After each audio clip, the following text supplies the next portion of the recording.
देख रहे हैं सत्यहिंदी.com। एक नजर अब तक की सुर्खियों पर। कॉमेडियन कुणाल कामरा ने अपने एक शो में महाराष्ट्र के उप मुख्यमंत्री एकनाथ शिंदे पर टिप्पणी की थी, जिसके बाद रविवार रात को शिवसेना गुट के कार्यकर्ताओं ने मुंबई के खार में हैबिटेट कॉमेडी क्लब में तोड़फोड़ की। हैबिटेट कॉमेडी क्लब में तोड़फोड़ को लेकर शिवसेना के नेता राहुल कनाल के खिलाफ मुंबई के खार पुलिस स्टेशन में मामला दर्ज हुआ है। सुबह 4 बजे पुलिस ने राहुल कनाल को हिरासत में भी ले लिया। भारतीय न्याय संहिता की संबंधित धाराओं के तहत राहुल कनाल समेत लगभग 40 लोगों के खिलाफ मामला दर्ज किया गया है। इसका एक वीडियो समाचार एजेंसी ANI ने शिवसेना एकनाथ शिंदे गुट के हवाले से साझा किया। मीडिया रिपोर्ट्स के मुताबिक कुणाल कामरा ने अपने शो में एक बॉलीवुड गीत की पैरोडी गाई थी। इसी दौरान उन्होंने जो टिप्पणी की वो शिंदे गुट के नेताओं को नागवार गुजरी। मुंबई के ठाणे में शिवसेना की युवा सेना ने वाकले स्टेट पुलिस स्टेशन के बाहर कॉमेडियन कुणाल कामरा के खिलाफ विरोध प्रदर्शन किया। कार्यकर्ताओं ने कॉमेडियन के फोटोग्राफ्स भी जलाए। कॉमेडियन कुणाल कामरा का वीडियो शिवसेना उद्धव गुट के नेता संजय राउत ने भी एक्स पर पोस्ट करते हुए लिखा था, कुणाल का कमाल, जय महाराष्ट्र। इसे लेकर शिंदे गुट के सांसद नरेश महस्के ने कहा कि कुणाल कामरा पैसे के लिए हम पर और हमारे नेता पर टिप्पणी कर रहे हैं। कुणाल कामरा अब तुम मुंबई में नहीं, हिंदुस्तान में भी घूम नहीं सकते।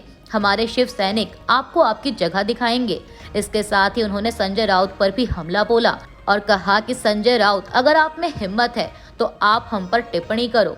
आपको बता दें कि इस घटना के बाद उद्धव गुट के नेता संजय राउत ने राज्य की कानून व्यवस्था पर भी सवाल उठाया। उन्होंने एक्स पर लिखा, कुणाल कामरा एक जाने माने लेखक और स्टैंड अप कॉमेडियन है। कुणाल ने महाराष्ट्र की राजनीति पर व्यंग्यात्मक गाना लिखा तो शिंदे गैंग को मिर्ची लगी। उनके लोगों ने कामरा का स्टूडियो तोड़ दिया। राउत ने मुख्यमंत्री और राज्य के गृह मंत्री देवेंद्र फडणवीस पर भी निशाना साधा और लिखा कि देवेंद्र जी, आप एक कमजोर गृह मंत्री हो। महाराष्ट्र के उप मुख्यमंत्री एकनाथ शिंदे पर टिप्पणी करने के बाद कॉमेडियन कुणाल कामरा की मुश्किलें बढ़ती जा रही हैं। ABP की एक रिपोर्ट के मुताबिक उनके खिलाफ मुंबई के MITC पुलिस स्टेशन में मामला दर्ज किया गया है। पुलिस ने BNS की धारा 353(1)(b), 353(2) और 356(2) के तहत मामला दर्ज किया है। शिवसेना विधायक मुरजी पटेल ने MITC पुलिस स्टेशन में मामला दर्ज कराया। मुरजी पटेल ने कहा कि हमने अपने नेता और महाराष्ट्र के उप मुख्यमंत्री एकनाथ शिंदे के खिलाफ की गई टिप्पणी के लिए कुणाल कामरा के खिलाफ FIR दर्ज कराई है। हमने उनके खिलाफ त्वरित कार्रवाई की मांग की है। मैं उनसे कहना चाहता हूं कि वे 2 दिनों के भीतर एकनाथ शिंदे से माफी मांगे, अन्यथा शिव सैनिक उन्हें मुंबई में स्वतंत्र रूप से घूमने नहीं देंगे। अगर वे कहीं भी सार्वजनिक रूप से दिखाई दिए तो हम उनके चेहरे पर कालिख पोत देंगे। हम इस मुद्दे को विधानसभा में उठाएंगे और अपने राज्य के गृह मंत्री से अनुरोध करेंगे कि वे जल्द से जल्द उनके खिलाफ कार्रवाई का आदेश दें। आपको बता दें कि आखिर मामला है क्या। दरअसल कामरा ने कुछ दिन पहले अपने औपचारिक YouTube चैनल से महाराष्ट्र पॉलिटिक्स को लेकर एक वीडियो डाला था। इसमें उन्होंने फिल्म दिल तो पागल है कि एक हिंदी गाने भोली सी सूरत की तर्ज पर उप मुख्यमंत्री एकनाथ शिंदे पर तंज कसा और उन्हें गद्दार बताया था। ABP की एक रिपोर्ट के मुताबिक कुणाल कामरा ने चुटकी लेते हुए कहा कि शिवसेना BJP से बाहर आ गई, फिर शिवसेना से बाहर आ गई, फिर NCP से निकली। एक मतदाता को 9 बटन दिए गए। हर कोई भ्रमित था। पार्टी की शुरुआत एक व्यक्ति ने की थी। वे ठाणे से आते हैं, जो मुंबई का एक बहुत बड़ा जिला है। इसके बाद कुणाल गाते हैं, ठाणे की रिक्शा, चेहरे पर दाढ़ी, आंखों में चश्मा, मेरी नज़र से तुम देखो तो गद्दार नज़र। इसके बाद कामरा ने कहा कि ये उनकी राजनीति है।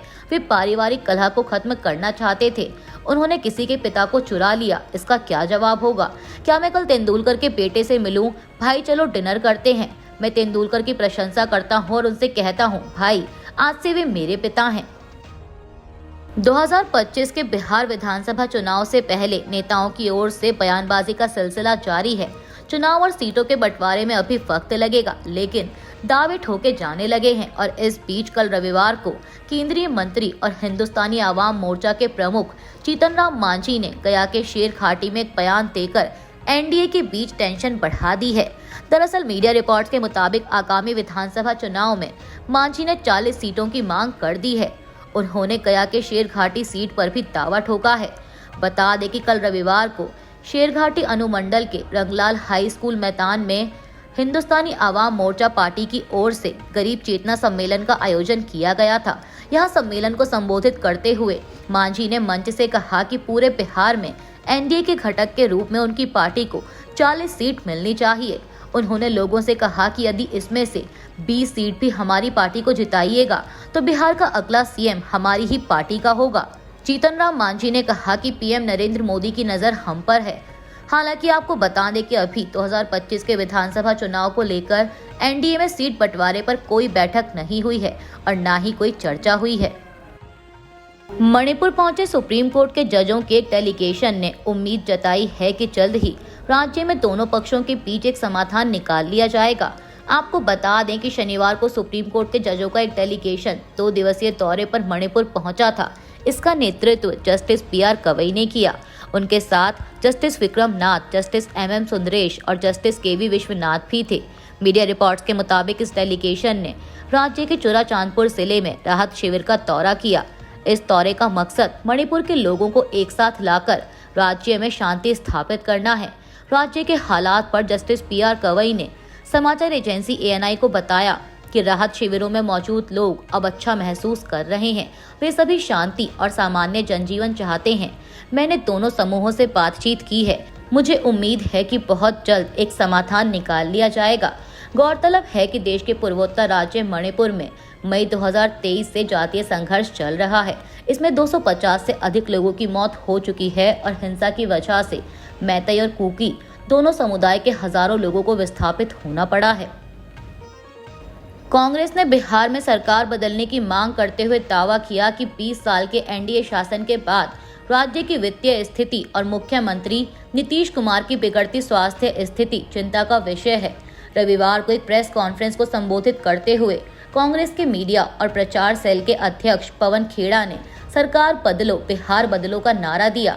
पीटीआई के मुताबिक उन्होंने कहा कि बिहार की वित्तीय स्थिति और सीएम का बिगड़ता स्वास्थ्य गंभीर चिंता का विषय है।